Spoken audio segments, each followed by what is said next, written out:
ഇതേ പതിറ്റാണ്ടുകളായി നിലനിന്നുപോകുന്ന വലിയൊരു തർക്കം, ഇരു സമസ്തക്കിടയിലുമുള്ള തർക്കം, അത് ഏറെക്കുറെ രറ്റിപ്പിലാവുകയോ ഏറ്റവും ചുരുങ്ങിയത് ആ സമസ്തയുടെ വലിയ ശത്രുക്കളെ പോലെ പെരുമാറിയുന്ന രണ്ട് സമസ്തക്കിടയിലും അകലം കുറയുകയോ ചെയ്ത് വലിയൊരു നല്ലൊരു സാമൂഹിക അന്തരീക്ഷത്തിലാണ് ഇത് ഇപ്പോൾ AP വിഭാഗം സമസ്തക്കെതിരെ നിറഞ്ഞാടിക്കൊണ്ട് ഒരു കൂട്ടരൊരു ആത്മീയവാദികൾ, രസകരമെന്ന് പറയട്ടെ, 4 പതിറ്റാണ്ടിലേറെ സുന്നത്തിയമാത്തിന് വേണ്ടി ശക്തമായി പ്രസംഗിക്കുകയും പ്രവർത്തിക്കുകയും ചെയ്തുകൊണ്ടിരിക്കുന്ന ബഹുമാന്യരായ പേരോട് ഉസ്താദിനെ പോലും ഉൽപ്പതിഷ്ഠ വിഭാഗത്തിലേക്ക് ചേർത്തി പറയാൻ ഒരു മടിയും കൂടാതെ, അതുപോലെ കാന്തപുരം ഉസ്താദിനെ പോലും തള്ളിപ്പറയാൻ ഒരു മടിയും കാണാത്ത ആത്മീയവാദികൾ, അവരുടെ ഏതോ ഒരു ആത്മീയ ആചാര്യനും നമ്മൾ എഴുന്നള്ളിച്ച് ശരീഅത്തിന്റെ പ്രകടമായ വിഷയങ്ങളെയൊക്കെ തള്ളിയിട്ട് അനർഹമായ രീതിയിൽ ജനങ്ങളുടെ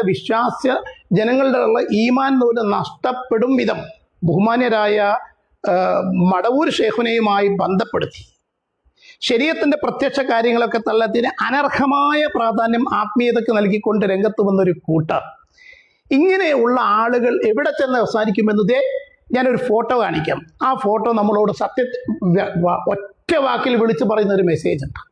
ഏറെ കിഴക്കോട്ടേക്ക് നടന്നാൽ പടിഞ്ഞാറോട്ടേക്ക് എത്തുമെന്നൊരു ചൊല്ലുണ്ട്, ഭൂമി ഉരുണ്ടതാണല്ലോ.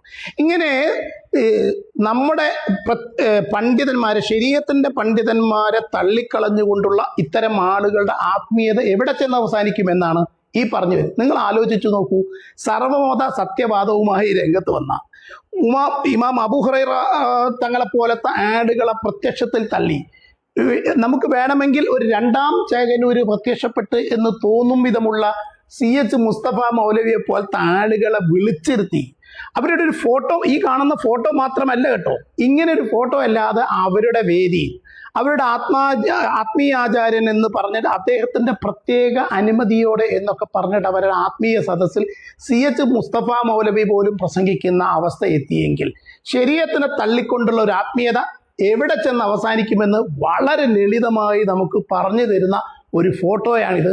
ഇത്തരം വിഷയങ്ങളിൽ ഇപ്പോൾ പ്രതികരിക്കാറില്ല, ഇത്തരം സമുദായത്തിൻ്റെ അകത്തുള്ള കക്ഷിത്വത്തിൽ അണിചേരാറുമില്ല. എന്നാൽ സമുദായത്തിൻ്റെ വിശ്വാസത്തിൻ്റെ, ചെറുപ്പക്കാരുടെയും സാധാരണക്കാരുടെയും വിശ്വാസത്തെ പോലും തകർക്കും വിധം നിറഞ്ഞാടുന്ന ഇത്തരം ആത്മീയവാദികൾ അവരെവിടെ ചെന്നെത്തുമെന്ന് കൃത്യമായൊരു മെസ്സേജാണ് ഈ ഫോട്ടോ നമുക്ക് നൽകുന്നത്.